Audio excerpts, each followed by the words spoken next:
पुण्यात्माओं, समझदार को संकेत काफी होता है। परमात्मा सारी सृष्टि का एक ही है, ये इनको भी पता है, ये हमें भी पता है, और गुरुदेव ने भी अपने सत्संगों में इस बात को क्लियर कर दिया। अब रक्षा परमात्मा ने क्या बताया कि किनकी होगी? उनकी होगी जो मांसाहार से दूर होंगे, जो शराब से दूर होंगे, जो चोरी से दूर होंगे, जो बुरी दृष्टि से दूर होंगे, जो परमात्मा के सत मंत्रों का जाप करेंगे, जो पांचों यज्ञ करेंगे, उनकी रक्षा होगी। अब ये जो भाई है, जो ये पास्टर है, जो ईसाई धर्म के अंदर उन लोगों को ये जागरूक कर रहे हैं, अब ये चाहे कितने ही अपने वीडियो बना लें, कितने ही ये लोगों को ये जागरूक करने का प्रयास करें, उन आत्माओं को केवल उसी आधार से लाभ मिलेगा, सुरक्षा मिलेगी जो उन आत्माओं का संस्कार है। क्योंकि जो व्यक्ति परमपिता परमेश्वर सतगुरु रामपाल जी भगवान अर्थात उस एक कबीर परमेश्वर की शरण में जब तक नहीं आ जाता है, तब तक उसको अपना संस्कार मिलता है। गुरुदेव भगवान की तरफ से कोई लाभ नहीं मिल सकता, कोई संकट में उनके उसके प्रारब्ध में कोई बदलाव नहीं होता।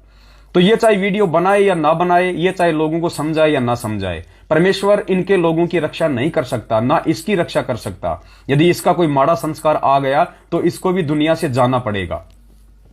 क्योंकि ये जिसको शिक्षा दे रहा है उनमें से पता नहीं लोग शराब भी पीते हैं, क्योंकि ये तो बिना सतगुरु शरण में आए, बिना उसकी विशेष पावर के ये चीजें नहीं छूटती। ये लोग तो शादी में भी जाते हैं, ये लोग तो डांस भी करते हैं डीजे पे। ये और जो ईसाई समुदाय है 90% वो जो है बल्कि मांस मच्छी खाता है। खुद इनका जो ईसा मसीह था, खुद वो मांस मच्छी खाया करता था, अपने अनुयायियों को वो मांस मच्छी खिलाया करता था। तो कहां से इनकी रक्षा हो जाएगी? तो अभी ये भाई तो खैर इस मैटर को नहीं समझ पाएंगे, क्योंकि ये मैटर तो तभी समझ पाएंगे इस परमेश्वर वाला कि असल में भगवान कौन है, और जो ईसा मसीह जी जो आए थे वो असल में कौन थे, और असली ईसा मसीह का भूमिका किसने की थी।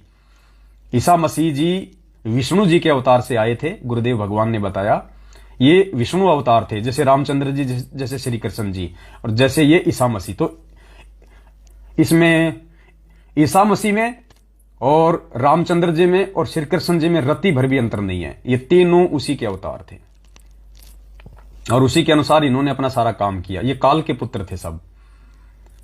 लेकिन जिस प्रकार से राम और श्री कृष्ण के बहुत सारे काम उस कबीर परमात्मा ने सारे, जैसे गुरुदेव भगवान ने क्या बताया कि रामचंद्र जी और रावण के बीच में जो लड़ाई चल रही थी, तो राम जो है रावण को नहीं मार पा रहा था, उसने बहुत प्रयास किया। उसको विभीषण ने भी बता दिया था कि भैया इसके नाभि में अमृत कुंड है, वहां पे मार तीर, तब मरेगा ये। उसके बाद भी दशरथ पुत्र रामचंद्र जी जो कि त्रेता युग में आए थे, उनसे रावण का वध नहीं हुआ। फिर उसने थक हार के भगवान से प्रार्थना की, ये परमात्मा ये तो भयंकर राक्षस है, मेरी रक्षा करो मालिक। क्योंकि ये रामचंद्र और श्री कृष्ण जी और ब्रह्मा विष्णु महेश ये भी उसी परमात्मा के बच्चे हैं। तब वो कबीर परमात्मा सतगुरु रामपाल जी भगवान कह लीजिए, चाहे उनको कबीर परमात्मा कह लीजिए, तब वो सूक्ष्म रूप बना के, रामचंद्र का रूप बना के उसने रावण की नाभि में तीर मारा था। राम को तो पता भी नहीं था, राम को तो परमात्मा ने गायब कर दिया, दिखाई नहीं दे रहा था। तो ऐसे रामचंद्र जी के बिगड़े हुए काम भी इसी परमात्मा ने सारे। सोचो यदि उस समय रावण रामचंद्र जी से नहीं मरता और नहीं मरने वाला था, अगर ये कबीर परमात्मा यदि राम का रूप बना के रावण को नहीं मारता और यदि अधर्म पे धर्म की विजय नहीं करवाता, आज दुनिया में कोई रामचंद्र जी का नाम लेने वाला नहीं बचता। और परमात्मा यही चाहते हैं कि वो ठीक का समय आने तक, वो पिछली पीढ़ी का समय आने तक, इन आत्माओं को पार करने का जो समय आएगा, उस समय तक किसी भी प्रकार से, चाहे राम को भगवान माने, चाहे कृष्ण को भगवान माने, चाहे किसी देवी देवताओं के पीछे लगे रहे, ये भक्ति में लगे रहे, इनकी आस्था भगवान से लगी रहे, फिर मैं जाके इनको संभाल लूंगा। तो ईसा मसीह का मैटर आपको समझाएंगे, उससे पहले थोड़ा सा ये समझो पहले कि किस प्रकार रामचंद्र जी के बिगड़े हुए काम भी और रामचंद्र जी की महिमा बनाए रखने के लिए भी और इस भक्ति को जीवित रखने के लिए कैसे वो कबीर परमात्मा रामचंद्र का रूप बना के रावण का वध करता है। फिर आपको समझ में आएगा कि असली ईसा मसीह कौन था। उस दिन भगवान राम बहुत दुखी हो जाते हैं, परमात्मा या के बनी, और बहुत तंग आ जाते हैं। याद करते हैं परम शक्ति को। जब ये अपने हथियार फेल हो जाना, जब भगवान याद आता इस जीव ने, तो रामचंद्र भी जीव संज्ञा में थे, अब भी हैं। तब उसने उस परम शक्ति को याद किया था, हे मालिक इस राक्षस ने क्यों मेरा पीछा छुटवाओ मेरा।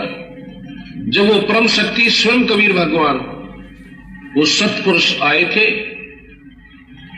और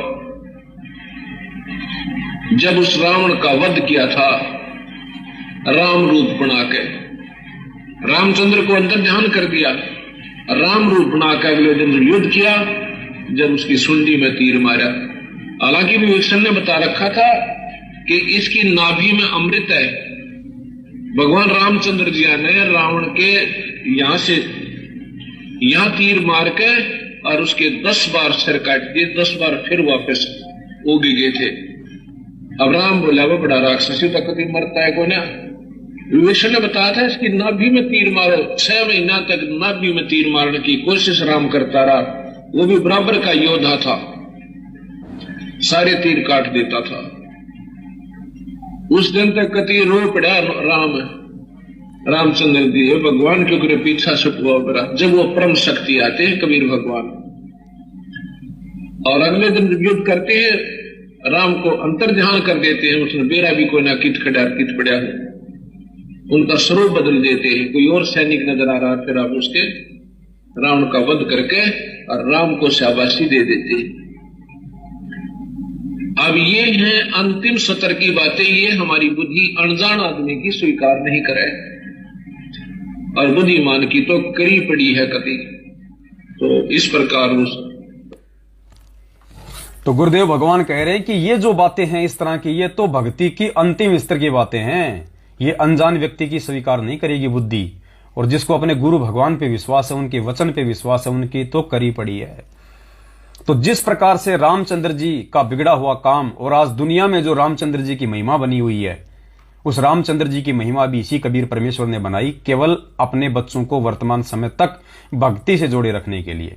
तो जो ईसा मसीह जी जो थे, जिसको ये ईसाई भाई अपना पैगंबर मानते हैं, अपना भगवान मानते हैं, अपना खुदा मानते हैं, वो श्री विष्णु जी के अवतार थे, वो काल के पुत्र थे और उनके पास ना कोई भक्ति थी, ना कोई जो शक्ति होती है वो उनके पिछले जन्म की भक्तियों से काल इनको दे देता है वो सिद्धियां, जिस कारण से थोड़ा बहुत चमत्कार ये कर जाते हैं दुनिया में। लेकिन बात बिगड़ने वाली थी। ईसा मसीह के अंतिम समय में काल ने इस भक्ति को नष्ट करना था। ये ऐसा ही दाव खेलता है काल, पहले विश्वास पैदा करवा देता है अपने एजेंटों के माध्यम से और फिर उस व्यक्ति की ऐसी दुर्गति कर देता है कि जिन जिन लोगों ने उसको भगवान मान के उस पर विश्वास किया होता है, वो लोग फिर उस भक्ति को छोड़ देते हैं, वो विश्वास तोड़ देते हैं कि जिसको हमने सुप्रीम गॉड मान रखा है, जिसको हमने अपना इष्ट रूप में मान रखा था, जिसको हमने बहुत बड़ी पावर मान रखी थी, जब उसकी ऐसी दुर्गति से मौत हो रही है तो भक्ति करने का फायदा क्या। तो समाज में अफरा तफरी मच जाती है। इसलिए ईसा मसीह जी को जो क्रूस पे लटकाया गया था, उनके शरीर को कीलों से छेद दिया गया था, लहूलुहान कर दिया गया था, ऐसी दुर्गति से अकाल मौत तो पुण्यात्माओं आम व्यक्ति की भी नहीं होती है। जो काल भगवान ने इस भक्ति से लोगों का विश्वास उठाने के लिए और ईसा मसीह जी की। लेकिन वो कबीर परमात्मा दयालु, जब ईसा मसीह जी को क्रूस पे लटका दिया गया और उसके चौथे दिन बाद जो जीवित होके उठा था उस कब्र से या जहां से भी, ईसा मसीह का रूप बना के, वो ईसा मसीह नहीं था। ईसा मसीह तो एक सामान्य जीव था, एक प्राणी था, काल का भेजा हुआ अपना दूत था, जैसे राम श्री कृष्ण जी। उस ईसा मसीह के रूप में फिर वो कबीर परमात्मा उसी रूप में सबके सामने आ खड़ा हुआ, उस ईसा मसीह की महिमा बनाने के लिए, ताकि भक्ति जीवित रहे, लोगों का, ईसा मसीह के जो फॉलोवर थे उस समय जितने भी लाखों, उनका विश्वास ना टूटे और ये भक्ति आगामी समय तक जीवित रहे। तो ईसा मसीह के बाद जो जीवित होके उठा था, जिसने आगामी 40 दिनों तक जो चमत्कार पे चमत्कार किए थे, जिससे कि ईसा मसीह जी की महिमा बन गई थी, वो कबीर परमात्मा थे। सतगुरु रामपाल जी भगवान कह लीजिए, क्योंकि आज वो कबीर परमात्मा सतगुरु रामपाल जी भगवान के रूप में 8 सितंबर 1951 के दिन गांव दनाना, जिला सोनीपत, हरियाणा में प्रकट है। तो वो कबीर परमात्मा थे जो ईसा मसीह के रूप में 40 दिन तक फिर सबके सामने रहे और उन्होंने असंख्य चमत्कार किए, ईसा मसीह की महिमा बना के चले गए और जो काल प्रेरित लोग थे उनके अंदर भय पैदा करके चले गए और जो अच्छी आत्माएं थी, जो ईसा मसीह जी के फॉलोवर थे, उनके मन में उस विश्वास को यथावत कायम रख के चले गए, ताकि आज ये भक्ति जीवित रहे। अगर उस समय यदि वो कबीर परमात्मा ईसा मसीह का रूप बना के 40 दिन तक यदि बाहर ना आता, आज ये पास्टर भाई लोग ये किसकी महिमा गाते? इनकी कोई वीडियो सुनने वाला नहीं मिलता। आज दुनिया में कोई उच्चरस नहीं मिलता कि जिसके भगवान की जिसको लोग अपना अपना इष्ट मानते हों, और उसकी यदि ऐसी दुर्गति से मौत हो तो कौन भक्ति करेगा। हम तो शांति से मरने के लिए, शांति से प्राण छोड़ने के लिए, आजीवन सुख शांति से रहें, हमारा बाल बच्चे सुख शांति से रहें, हमारा परिवार शांति से रहें, हम तो ऐसे सुखों के लिए हम भक्ति करते हैं। और जिसकी हम भक्ति कर रहे हैं अगर वही महादुखी है, और परमात्मा कहते हैं जिसका ये लोक सुखी नहीं उसका परलोक कहां से सुखी हो जाएगा। तो दुनिया में भक्ति नहीं रुकती, भक्ति नहीं बसती। आज पूरे ईसाई समाज में कोई चर्च देखने को नहीं मिलता। ठीक इसी प्रकार यदि रामचंद्र जी के रूप में यदि उस कबीर परमात्मा ने रावण का वध ना किया होता, और यदि रावण ना मरता, और सीता यदि लंका से अयोध्या नहीं आती, क्योंकि वो जीवित रहता तो नहीं आने देता, रामचंद्र जी की औकात नहीं थी, रावण के पास में इतनी सिद्धियां थी। तो आज दुनिया में कोई राम का नाम लेने वाला नहीं होता, आज हिंदुस्तान में कोई मंदिर नहीं होता, आज किसी भी घर में कोई धार्मिक व्यक्ति नहीं होता, और ये सब कुछ नहीं होता तो आज जब वो कबीर परमात्मा ने इस समय आना था 8 सितंबर 1951 के दिन सतगुरु रामपाल जी भगवान के रूप में, फिर उनकी बात कौन सुनता। इसलिए सारे खेल परमात्मा ने आप और हम आत्माओं के लिए और आज इस वर्तमान समय के लिए खेला था, कि उसके बाद फिर मैं ज्ञान देके कि तेरे रामचंद्र जी के रूप में रावण का वध किसने किया, और तेरे ईसा मसीह के बाद में पूरे ईसाई समाज को चमत्कार दिखाने वाला और कौन था, ताकि महिमा बनी रहे।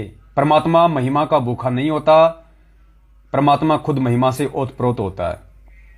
कोई बात नहीं, महिमा राम की बन गई, महिमा ईसा मसीह की बन गई, लेकिन आज परमात्मा धरती पे आ गया है। आज अपना ये ज्ञान उन्होंने जिन जिन आत्माओं को दे दिया, उन आत्माओं के हृदय में महिमा आज राम की और ईसा मसीह की नहीं है। उन आत्माओं को पता चल गया कि राम और ईसा मसीह तो मेरे जैसे दो कोटि के जीव थे, वो तो मेरे भाई बहन थे जो मुझसे पहले आके चले गए, वो तो मेरे जैसे ही एक सामान्य प्राणी थे।